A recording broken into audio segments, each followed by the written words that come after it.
ल हामीले चाहिँ यहाँ प्याज लगाउँदैछ इस्कुस पनि देखाइदिनुहोस् इस्कुस प्याज मोमो छ मोमो क्या इस्कुसको मोमो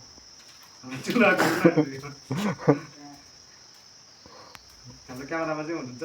जोसेफ बाबु माइकल बाबु रुँदैछ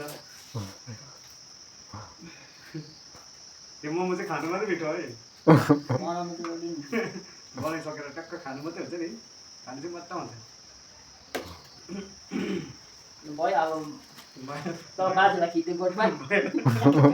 हेर न यता हाम्रो यहाँ चाहिँ हुनुहुन्छ हाम्रो दिदी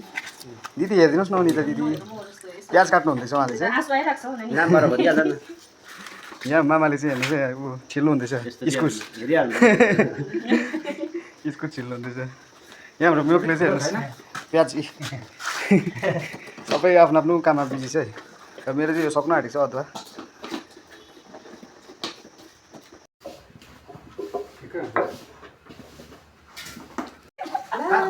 यहाँ चाहिँ हाम्रो मामाले चाहिँ बेल्नु हुँदैछ यहाँ चाहिँ हाम्रो दिदी बहिनीहरू डल्लो बनाउँदै बेल्दै मोमो बनाउँदै गर्दैछन् है साथीहरू बाई बाई।